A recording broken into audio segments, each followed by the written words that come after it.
Et mec, pourrais me prêter ton adaptateur mini DisplayPort? J'ai mon HDMI VGA qui déconne. HDMI VGA quoi? Euh... Non, laisse tomber.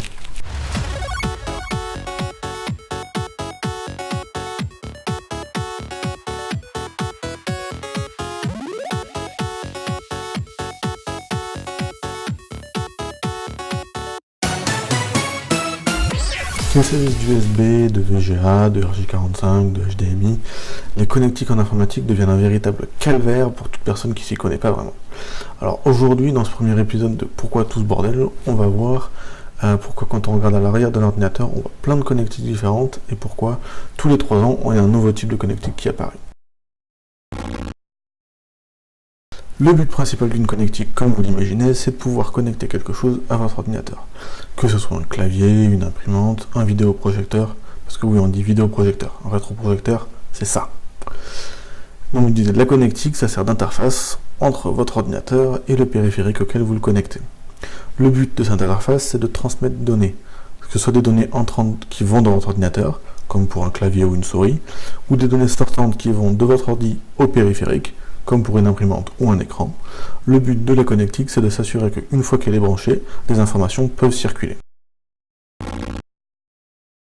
Bon, maintenant vous savez ce que c'est qu'une connectique en général, vous vous demandez quand même pourquoi il y en a des tonnes, dont certaines qu'on utilise encore, d'autres qu'on n'utilise plus depuis certaines années, et d'autres qu'on ne savait même pas qu'elles avaient été inventées.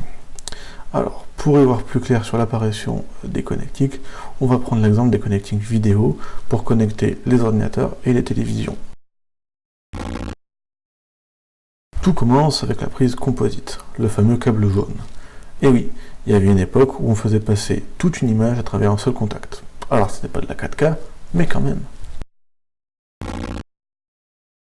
Plus connue sous le nom de Péritel, la prise SCART a été longtemps l'interface standard pour connecter une télévision à un lecteur DVD, un décodeur TV ou même un magnétoscope.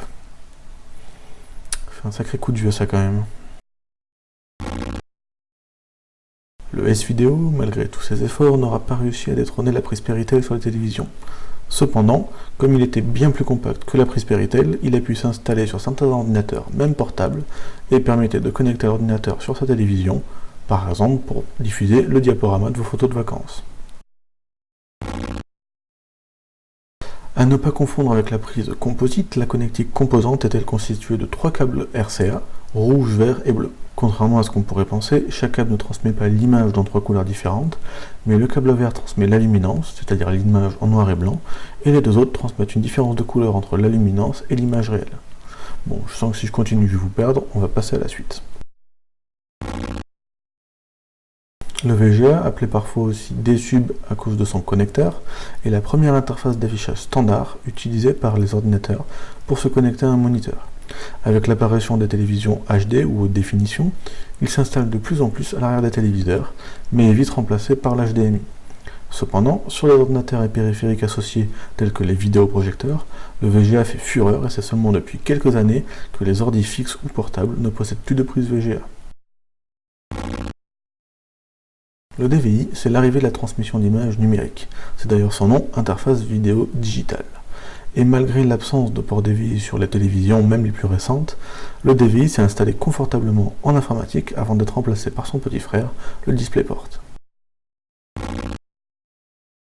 La raison pour laquelle le DVI n'apparaissait pas sur les télévisions, c'est parce que l'HDMI était devenu le nouveau standard pour la télévision HD. Le HDMI utilise le même standard que le DVI et retransmet une image numérique. C'est devenu d'ailleurs le standard pour tout ce qui tourne autour d'un écran. Décodeur TV, console, même les ordis disposent tous d'un port HDMI. Aujourd'hui, en version 2.0, le HDMI permet d'afficher une image en 4K à 60 images par seconde en HDR. Et le standard sera amélioré encore avec l'annonce d'un développement d'une norme HDMI 2.1 qui apporterait une image 8K, soit 4 fois plus de pixels en 4K. Mais on n'en est pas encore là. Le DisplayPort, je le vois un peu comme le petit frère du DVI. Il utilise un connecteur qui ressemble un peu au HDMI, mais qui a une meilleure bande passante et permet donc d'avoir une meilleure résolution sur son écran, ou une fréquence d'image plus importante. C'est pour ça qu'il est surtout présent sur les écrans d'ordinateur, notamment ceux orientés pour le gaming. Voilà, maintenant qu'on a passé tout ça en revue, on est à jour sur les connectiques vidéo. C'est tout. Alors vous vous doutez bien que je ne vais pas vous raconter l'histoire de toutes les connectiques, mais le but de l'exemple c'était de suivre l'évolution des connectiques vidéo pour comprendre que certaines connectiques comme le Péritel deviennent dépassées maintenant qu'on utilise des images numériques et plus analogiques. Et qu'avec des écrans qui ont de plus en plus de pixels, il faut mettre à jour les connectiques par lesquels les pixels vont passer. Alors maintenant vous allez me dire, ok, mais si on améliore la connectique vidéo, pourquoi on n'utiliserait pas ces connectiques pour tout faire, pour qu'il n'y ait qu'une seule connectique qui fasse tout? Mais la connectique qui fait tout, c'est le principe de l'USB. USB qui veut dire bus série universelle. Le but était donc d'avoir une connectique qui remplace toutes les autres, ou du moins le plus grand nombre de connectiques possible. Et la preuve que ça a marché, c'est qu'aujourd'hui, quand vous regardez derrière votre ordinateur, vous n'avez pas 2 ports parallèles et 3 ports série différents, plus des prises spéciales pour votre clavier et votre souris, mais vous avez branché tout en USB, ou presque. Le principe de l'USB, c'est d'avoir une connectique universelle qui soit utilisée par tous les périphériques, clavier, souris, imprimante, disque dur externe, appareil photo, etc. Et qui fonctionne de plus en plug and play, ce qui se traduirait par brancher et jouer. En gros, votre ordinateur est allumé, vous branchez votre périphérique, il le reconnaît automatiquement, et vous pouvez l'utiliser immédiatement. Avec les évolutions, l'intérêt de l'USB est qu'il permettait d'alimenter des périphériques gourmands en énergie, comme les disques durs externes, et c'est pour ça qu'aujourd'hui les smartphones se rechargent par USB.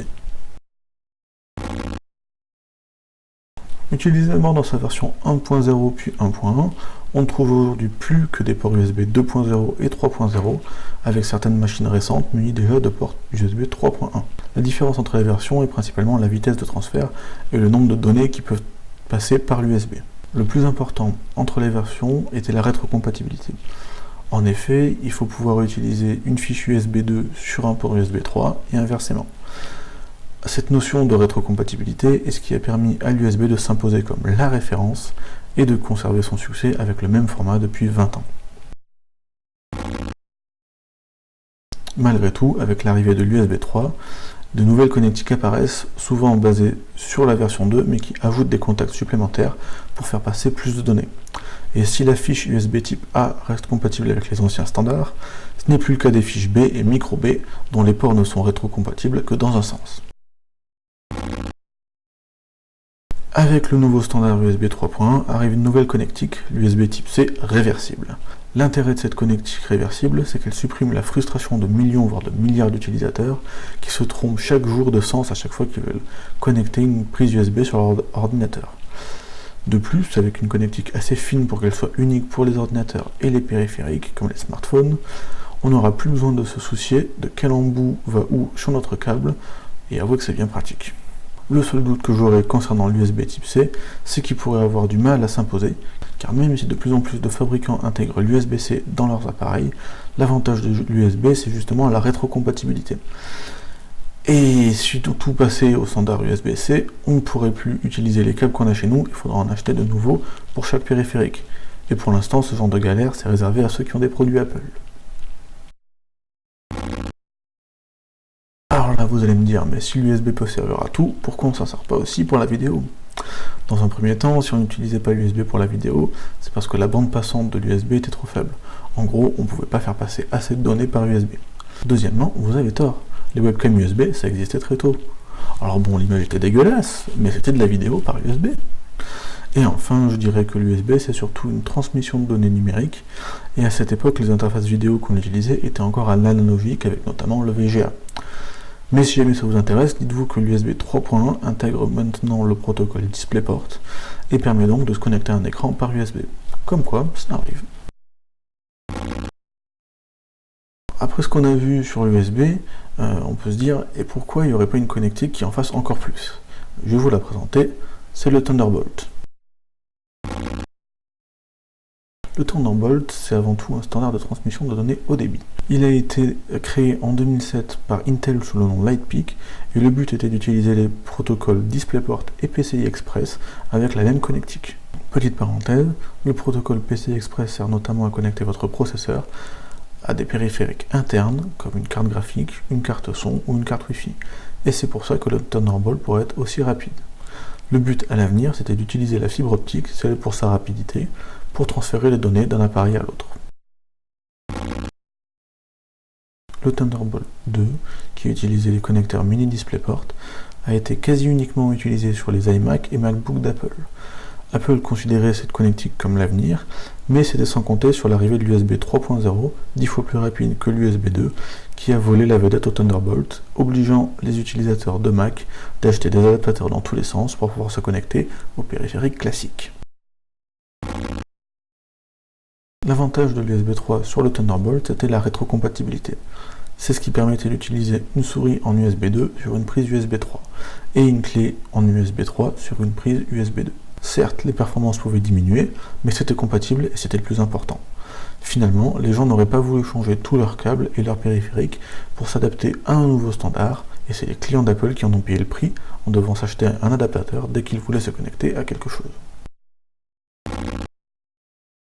Malgré l'échec du Thunderbolt 2, Thunderbolt va sûrement renaître de ses cendres grâce à Thunderbolt 3. En effet, comme Thunderbolt 3 utilise le connecteur USB type C, il aura déjà plus de chances d'avoir plus de succès que son ancienne version, vu que de plus en plus de gens utiliseront l'USB-C en tant que nouveau standard.